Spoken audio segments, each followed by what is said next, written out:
Hello students, स्वागत है आपका। कैसे हैं आप लोग? आशा करते हैं कि आप लोग अच्छे होंगे। मुझे भी उम्मीद है इस बात की। मैं उम्मीद ही कर सकता हूं। स्टूडेंट्स, मैं आपको बता दूं कि मैं हूं सैनंदन कुमार और मेरा टाइटल ठाकुर है, सो दैट मैं सैनंदन कुमार ठाकुर यूज़ करता हूं। ठीक है स्टूडेंट्स, बात ये है कि मैं आपको आज कुछ पढ़ाने नहीं वाला। मैं आपको कुछ ऐसे एग्जाम्पल्स देना चाहता हूं जिससे आप खुद ही पढ़ने लगोगे। मैं यहाँ पर जो बात बोला हूँ खुद ही पढ़ने लगोगे।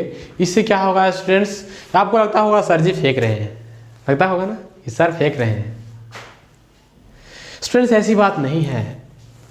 आप लोग जो मोटिवेशन कहीं से लेते हो, जैसे कि बहुत सारे मोटिवेशनल स्पीकर्स हैं आजकल के ज़माने में। जो खान सर हैं बहुत अच्छे पढ़ाते हैं, उनकी आवाज़ में बहुत अच्छी मिठास है और वो गजब गजब की बातें करते हैं, बहुत डिप्लोमेटिक बातें करते रहते हैं। बहुत अच्छा लगता था उनका लेक्चर, आप लोग देखते होंगे। लेकिन वो चीज़ जो है स्टूडेंट्स, वो आपको नॉन टेक क्लासेस में मिलेंगी। टेक्निकल क्लासेस में आपको कोई भी टीचर ऐसा नहीं मिलते हैं। नहीं, मैं आपको पढ़ाता हूँ टेक्निकल क्लासेस, मतलब कि टेक्निकल चीज़ों को पढ़ाता हूँ जिसमें इंजीनियरिंग की बातें होती है। तो स्टूडेंट्स, खान सर बहुत अच्छे टीचर हैं, मैं उनको रिस्पेक्ट करता हूँ। खान सर का लेक्चर जब आप देखते हैं तो उस केस में आपको एक चीज़ बहुत अच्छी से याद आती होगी, है ना। खान सर जो बातें बोलते हैं या फिर कोई भी टीचर जो बातें बोलते हैं उसको आप लोग गहराई से लेते हो, है ना। एक बार बोल रहे थे खान सर, मुझे याद है, और वो एक चीज़ उनका टॉपिक जो होता है स्टूडेंट्स, वो एक टॉपिक वाइब्रेंट टॉपिक निकल के आता है। और वो जो सोचते हैं, वो जो मीडिया को मैसेज देना चाहते हैं, बच्चों को मैसेज देना चाहते हैं, वो ये मैसेज देना चाहते हैं कि आखिरकार बच्चों का जोन ऑफ डिस्टरबेंस क्या है ना। आप अक्सर सुनते होंगे, या फिर खान सर हो या फिर कोई भी टीचर्स हो, आप उनको अक्सर सुनते होंगे कि वो बॉयज़ एंड गर्ल्स पे कमेंट करते हैं, है ना। हालांकि खान सर सीबीएसई को देखते रहते हैं, वो अलग बात है, लेकिन उनका लिटरल जो मीनिंग होता है कहीं ना कहीं बॉयज़ और गर्ल्स पे होता है, और उस बॉयज़ और गर्ल्स के उस मैटर पे होता है जिसमें जेंडर एक बहुत बड़ा मामला है। मैं इसको नज़रअंदाज नहीं कर सकता, कोई भी नज़रअंदाज नहीं कर सकता। मेरे प्यारे दोस्तों, बात ज़रा सोचने वाली है ना कि आखिरकार खान सर या फिर मैं भी कई बार लेक्चर पढ़ाता हूँ तो मैं भी बोलता रहता हूँ इस प्रकार की बातें। क्लासेस में मैं इस प्रकार की बातें टिप्पणियाँ करता रहता हूँ बच्चियों पे। लेकिन स्टूडेंट्स, आप लोग कभी ने सोचा है कि आखिरकार ये टीचर्स या फिर स्टूडेंट्स या फिर पेरेंट्स या फिर भाई बहन, ये सभी लोग इसी चीज़ पर क्यों फोकस करते हैं? ये जो चीज़ मैं इसी चीज़ के बारे में बोल रहा हूँ, वो चीज़ को आप लोग समझने का प्रयास करें तो वो चीज़ है आजकल का यूथ। और आजकल का यूथ का वो रास्ता जो कि यूथ एक्चुअली फॉलो कर जाते हैं, उनको पता ही नहीं चलता है। और वो रास्ता है लव्स का। वो रास्ता है माइंड को फ्लक्चुएट करवाने का। वो रास्ता है जिसमें बच्चे बहक जाते हैं, है ना, और वो अपने पथ से भटक जाते हैं। हम लोग ऐसा करते क्यों हैं? देखिए स्टूडेंट्स, ये चीज़ जो है जिस पर सभी लोग फोकस करते हैं, खासकर मैं भी और खान सर भी, और इसके इंटायर दुनिया के जो टीचर्स हैं, जो कि हमारे दुनिया के बारे में बात किया जाए तो भारत के टीचर्स जो हैं वो सभी लोग फोकस करते हैं।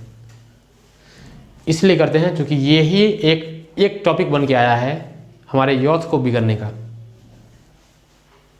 एक्चुअली देखिए स्टूडेंट्स, कोई भी काम करते हैं तो उसमें जो मीनिंग आता है ना, एक चीज़ आप लोग नाम सुने होंगे, वैश्वीकरण, ग्लोबलाइजेशन जो होता है बच्चे, उस ग्लोबलाइजेशन का मीनिंग कभी भी बुरा नहीं होता है, उसके बहुत सारे अच्छे इफेक्ट्स होते हैं। लेकिन ग्लोबलाइजेशन का मीनिंग ही एक बुरा इफेक्ट आया है, वो कोरोना वायरस। आप लोग जानते होंगे, आप जानते हैं कि वैश्वीकरण में क्या होता है कि एक देश दूसरे देश से ट्रेडिंग करते हैं, एक देश के आदमी दूसरे देश में जाते हैं। उसी प्रकार से यही कारण था कि ग्लोबलाइजेशन का एक मीनिंग ये आ गया, कोरोना वायरस। मैं इस घटना को इसी से रिलेट करने के बारे में आपसे सोच पाऊंगा। देखिए स्टूडेंट्स, आप दोस्ती करो लेकिन उसकी एक सही मायने में यूज करो। उसमें कोरोना वायरस जैसी डिजीजेस को मत ले आओ, है ना। कहने का मतलब है, कोरोना वायरस के कहने का तात्पर्य यह है कि उसमें अनइंटेंशनल बातों को मत लाया करो अपने दोस्ती के बीच में। पढ़ते हो पढ़ाई ही करो, है ना।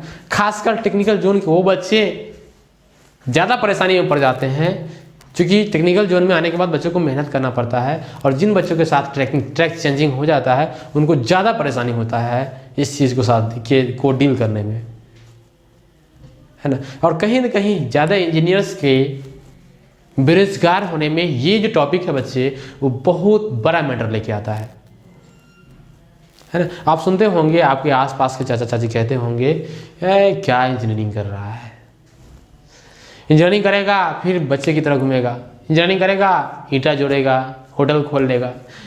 लेकिन वास्तव के बारे में बात किया जाए तो आप जानते हैं कि हर एक डिपार्टमेंट्स खाली है। मैं ये नहीं कह सकता कि हर एक बच्चे को सरकारी जॉब हो सकता है, इवन मैं भी इंक्लूड कर लूँ अपने आप को। लेकिन बात जो मतलब की है स्टूडेंट्स, किसी का जॉब होना नहीं होना, कोई अगर मान चलिए इंजीनियरिंग अच्छा से करता है, अगर वो जॉब नहीं कर पाता है तो वो जॉब देने लायक जरूर बन जाता है, अगर वो अपने इंटेंसिटी का यूज़ कर पाए तो, है ना। आप लोग सुने होंगे हमारे प्रधानमंत्री कहा करते हैं, a man has infinite capacity, कुछ भी कर सकता है आप लोग। तो इसीलिए ज़रूरी है कि आपके अंदर जो पोटेंशियल है उस पोटेंशियल का एक अच्छे दिशाओं में इस्तेमाल करो। अगर आप एक अच्छी दिशा में इस्तेमाल करना सीख जाओगे पोटेंशियल का, तो आपका जो लाइफ है खुद ब खुद ट्रैक पर चला आएगा, है ना। और उसके बाद जो सेकेंडरी चीज़ें हैं वो चीज़ खुद ब खुद अच्छे मिलने लगते हैं, है ना। आचार्य प्रशांत का नाम आप लोगों ने सुना होगा। आज मैं उदाहरण ज़्यादा कुछ दे रहा हूँ, आचार्य प्रशांत, खान सर, कभी मैं संदीप महेश्वरी का भी नाम ले सकता हूँ, तो कभी ये विवेक बिंद्रा का भी नाम ले सकता हूँ। तो स्टूडेंट्स, ये सारे लोग मोटिवेटर्स हैं। एक्चुअली बात जानते हो, एक्चुअली मोटिवेशन कोई बात ही नहीं होती है, मोटिवेशन कोई चीज़ ही नहीं होती है। थोड़ा सा कंसेप्चुअल रहो, मोटिवेशन झक मार के तुम्हारे पास आएगी। थोड़ा सा कंसेप्चुअल रहो, मोटिवेशन जो है तुम्हारे पास झक मार के आएगी। थोड़ा सा लाइफ में, है ना, लॉजिकल रहो। लाइफ में क्या रहो? लॉजिकल रहो। जैसे कि सपोज कर लो लाइफ में लॉजिकल की बात है, तो मान चलो कि मैं यहाँ पर खड़ा हूँ, हो सकता है कि मेरे पास कोई आया VIP जिसके पास ये शर्ट नहीं हो, अच्छा सा कोट हो, अच्छा सा ब्लेजर पहन के आया हो।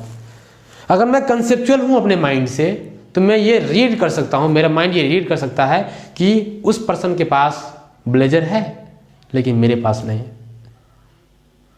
किसी अच्छे सोचने वाले ने कहा है, I have complain with I have no shoes, but the complaint gets over when I have seen the people have no feet। मतलब समझते हो इस बात का? इस बात का मतलब ये है कि मेरे पास कंप्लेन था अगर मेरे पास जूता नहीं था, तो मेरे पास एक कमी थी जब मेरे पास जूता नहीं था। मैं अपने आप को कोसता था, जो भी कह लो, लेकिन मैं अपने आप को कोसना बंद कर दिया, यानी कि मेरा कंप्लेन खत्म हो गया जब मैंने उस व्यक्ति को देखा जिसके पास पैर ही नहीं था। तो बताओ, कंपैरिजन की कोई मीनिंग है इस दुनिया में? नहीं ना। इसीलिए बच्चे, जो चीज़ भी है तुम्हारे पास बेस्ट है, और उस बेस्ट चीज़ को लेकर के आगे बढ़ना सीख लोगे तो मोटिवेशन तुम बन जाओगे, मोटिवेशन तुम्हारे पास झक के आएगी, है ना। मैं इसीलिए आज बात कर रहा हूँ क्योंकि मैं इस चीज़ को रीड किया हूँ, मैंने इस चीज़ को देखा, सोचा है कि आखिरकार खान सर या फिर कोई भी टीचर, या फिर मैं भी बहुत बार उड़ा ले जाता हूँ। क्यों उड़ा ले जाता हूँ? क्योंकि ये टॉपिक है बच्चे को कंसंट्रेट करवाने का। यहाँ पर कंसंट्रेट करो आप लोग। अगर यहाँ पर कंसंट्रेट कर लेते हो तो आप लोग के पास कोई भी डिवीजन का चांस ही नहीं रहेगा, है ना। उसके बाद आपकी पूरी मंजिल आपके पास रहेगी। बात समझ में आ रही है क्या? तो कहने का मतलब ये है कि आप लोग हमेशा इन चीज़ों को देखो, समझो, है ना। और जो कॉम्बिनेशन बनता है, जो दोस्ती बनती है, जो भी तुम्हारे पास फ्रेंडशिप है, उस फ्रेंडशिप का पॉजिटिव इस्तेमाल करो। अगर नेगेटिव इस्तेमाल करोगे तो कोरोना वायरस आ जाएगा बच्चे, है ना। कोरोना वायरस आ जाएगा नेगेटिव इस्तेमाल करोगे। है ना। इसीलिए स्टूडेंट्स कंसेप्चुअल रहो, मोटिवेशन कोई चीज़ नहीं होती है। बगल में अगर कोई आदमी कार से जा रहा है, तुम्हारे पास साइकिल है, that will be also part of motivation if your mind is conceptual. तो स्टूडेंट्स आप ये कैसे कहोगे कि बताइए सर कि कैसे हम लोग उस चीज़ के प्रति इतना जागरूक रहें, कैसे मेरा माइंड इतना अच्छा बनेगा। उसके लिए आसान सा तरीका है, आप अपने माइंड को, अगर आप स्टूडेंट है तो 24/7 आवर्स अपने माइंड को स्टडी मोड पे रखो। अगर अपने माइंड को स्टडी मोड पे रखना है तो जहां भी जाओ माइंड का जो कंसेप्ट है, वो जो माइंड के अंदर जो डाटा है, जो आपका स्पाइनल कार्ड रीड करना चाहता है, वो स्पाइनल कार्ड को उसी एरिया में रखो जिस एरिया के आप स्टूडेंट हो। सपोज कर लो आप एक सिविल इंजीनियरिंग के स्टूडेंट हो और रास्ते से गुजर रहे हो, बगल में इलेक्ट्रिक पोल खड़ा है, वो पोल किस कंक्रीट का बना हुआ है वो भी आप जान सकते हो। क्या उस पोल को बनाने में जो पोल खड़ा है उसमें कोई भी किसी प्रकार का बेंडिंग है वो भी जान सकते हो। अगर आपका आंख इतना सही है तो आप पता कर सकते हो कि जो आपका बिल्डिंग, आपके सामने जो बिल्डिंग है उसकी हाइट क्या होगी, अगर आपके पास थोड़ा भी कंसेप्चुअल माइंड है तो, है ना। इसलिए स्टूडेंट्स दिमाग लाइफ में कंसेप्चुअल रहने से रास्ते भी चल रहे थे तो पढ़ाई चल रही थी कि नहीं चल रही थी। जरूरी नहीं है कि आप 24 आवर्स है ना कॉपी पर लिखा करो, है ना। लिखने वाला पढ़ाई तो सबसे बुरा होता है ना। सोचो सोचो सोचो, these are the requirement of youth. ये यूथ की जरूरत है ना। आप लोगों में से कई बच्चों को ये लगता होगा कि सर अभी आके भाषण दे रहे हैं, थोड़ा देर के बाद निकलेंगे तो खुद अपना जुगाड़ ढूंढेंगे। कह रहे होगे ना, जरूर कह रहे होगे तुम लोग, या फिर नहीं कह रहे हो तो अच्छी बात है, और कह रहे हो तो मैं तुम्हारे लिए बता देता हूँ एक चीज। क्योंकि ये चीज जेंडर प्रॉब्लम है, इसीलिए दुनिया का कोई भी व्यक्ति इससे अछूता नहीं रह सकता। बात समझ में आ रही क्या? ये जेंडर प्रॉब्लम है, ये मेल के हार्मोन सिस्टम का प्रॉब्लम है या फिर फीमेल के हार्मोन सिस्टम का प्रॉब्लम है, इसीलिए कोई व्यक्ति अछूता नहीं रह सकता, है ना। लेकिन मानव वही है जिसके अपने इंद्रियों पर, अपने ऑर्गन्स पर कंट्रोल होता है, वही मानव है।